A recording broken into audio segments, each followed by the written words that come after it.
స్వామి చందనోత్సవానికి వచ్చిన భక్తుల పరిస్థితి నిజంగా ఎంత దారుణంగా ఉందో చెప్పడానికి ఈరోజు ఇక్కడ చూస్తా ఉన్న ఘటనే నిదర్శనం. దాదాపుగా 6 మంది చనిపోవడం జరిగింది. దాదాపుగా 7 మంది చనిపోవడం జరిగింది. ఒకే ఒక్క కుటుంబంలోనే 4 చనిపోవడం జరిగింది. ఇంకా కొంతమందికి గాయాలు కూడా అయ్యాయి.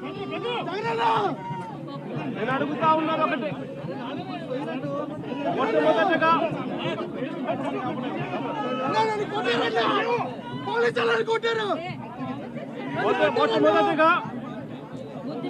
మొట్టమొదటిగా ఈ కుటుంబాలకు నా ప్రకారం సానుభూతి తెలియజేస్తా ఉన్నాను. చనిపోయిన వారికి, వారి కుటుంబాలకు మంచి జరగాలని, వారి ఆత్మ చనిపోయిన వారి ఆత్మలకు శాంతి రావాలని దేవుణ్ణి కూడా ప్రార్థిస్తా ఉన్నాను. ఇంకా ఈ ఘటనను చూస్తే, ఇక్కడ జరిగిన ఘటన, సింహాచలంలో జరిగిన ఈ ఘటన అయినా కూడా చందనోత్సవానికి సంబంధించి ఇప్పుడు ఇవాళ జరిగిన ఈ ఘటన అయినా కూడా, లేదా మొన్న తిరుపతిలో వైకుంఠ ఏకాదశి నాడున జరిగిన ఘటన తీసుకున్నా కూడా, నేను ఒకటి అడుగుతా ఉన్నా ఈ ప్రభుత్వానికి, అయ్యా నాడు తిరుపతిలో జరిగిన వైకుంఠ ఏకాదశికి సంబంధించిన ఘటన అయినా కూడా,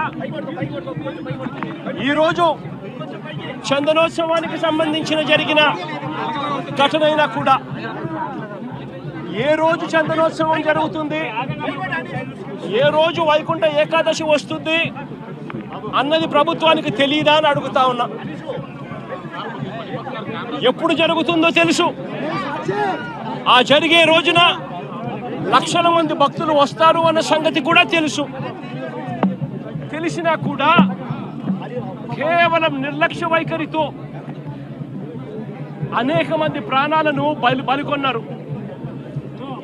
వైకుంఠ ఏకాదశి నాడు తిరుపతిలో 6 మందిని ఇలాగే నిర్లక్ష్యం చేసి పొట్టను పెట్టుకున్నారు.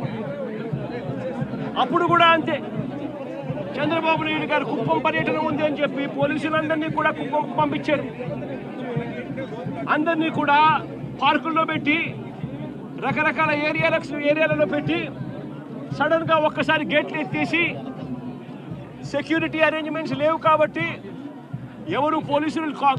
పోలీసులు ఎవరు లేరు కాబట్టి, అందరూ చంద్రబాబు నాయుడు గారిని ప్రసన్నం చేసుకునే దానికి వెళ్ళిపోయారు కాబట్టి, అందరినీ కూడా పార్కుల్లోనూ అక్కడ ఇక్కడ ప్యాక్ చేసి, సాయంత్రం పూట ఇక లైన్లలో నిలబడండి అని చెప్పి గేట్లు ఎత్తారు. తిరుపతిలో జరిగిన తోపులాటలో 6 మంది మరణించడం జరిగింది. లక్షల మంది వస్తారు అని తెలిసినా కూడా జరిగిన ఘటన. ఈరోజు చందనోత్సవం రోజు కూడా లక్షల మంది భక్తులు వస్తారు. ఈరోజు అప్పన్న స్వామి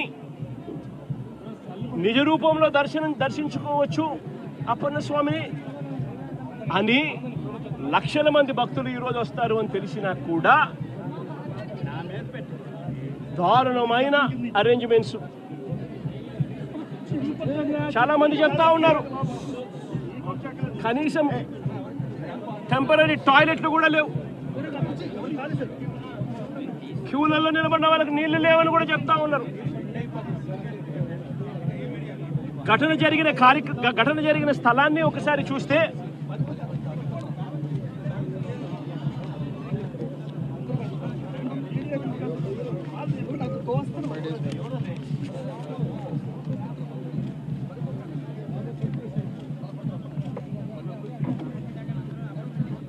ఆరు రోజుల కిందట గోడ కట్టడం మొదలుపెట్టారు. 6 రోజుల కిందట గోడ కట్టడం మొదలుపెట్టారు. 2 రోజుల కిందట గోడ పూర్తి చేశారు. 20 మీటర్ల పొడుగు గోడ అంటే 20 మీటర్లు అంటే దాదాపుగా 70 అడుగులు. దాదాపుగా 70 అడుగులు గోడ పొడుగు, 10 అడుగులు ఎత్తు కట్టిన ఈ గోడలో 4 రోజుల్లో ఈ గోడ కట్టారు. ఈ గోడ కట్టే దాంట్లో ఎక్కడా కూడా కాలమ్స్ ఎక్కడా కనిపించవు.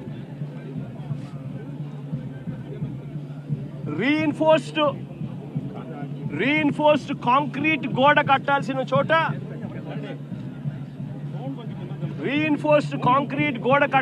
చోట కనీసం ఎటువంటి టెండర్లు కూడా పిలవకుండా మంత్రులు పర్యవేక్షిస్తున్నారు అని అంటారు. 5 మంది కమిటీ సభ్యులు అంటారు, వస్తారు, పర్యవేక్షించినారు, చూసినారు, గోడ కట్టడానికి పర్మిషన్ ఇచ్చినారు. 6 రోజుల్లో గోడ కట్టారు. టెండర్లు కూడా పిలువకోకుండా కట్టేసేయండి అని చెప్పి కట్టేశారు. నేను అడుగుతా ఉన్నా,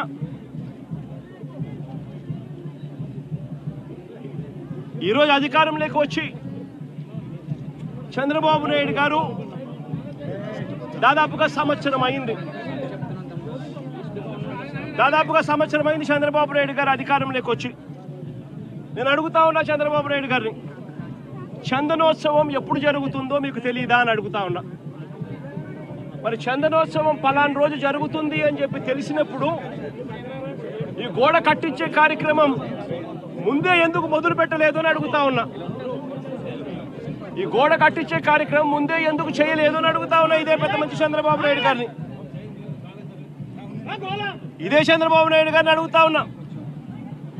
ఈ గోడ నిర్మాణం కేవలం 6 రోజుల కిందట మొదలై 2 రోజుల కిందట పూర్తి చేశారు. దీని అర్థం ప్రభుత్వం ఎటువంటి ముందస్తు ఏర్పాట్లు సీరియస్గా తీసుకోలేదు అని చెప్పి నిదర్శనం కాదా అని అడుగుతా ఉన్నా. చివరికి ఈ వర్క్ కనీసం టెండర్లు కూడా పిలవకోకుండా ఇష్టం వచ్చిన వాళ్ళకు వర్క్ ఇచ్చేసి ఇష్టం వచ్చిన పద్ధతిలో కట్టించే కార్యక్రమం చేయడం ధర్మమేనా అని అడుగుతా ఉన్నా. 70 అడుగులు పొడవుతో కట్టే గోడకు, 10 అడుగులు ఎత్తుతో నిర్మించే గోడకు కనీసం కాలములు కూడా పెట్టించే కార్యక్రమం కూడా లేకుండా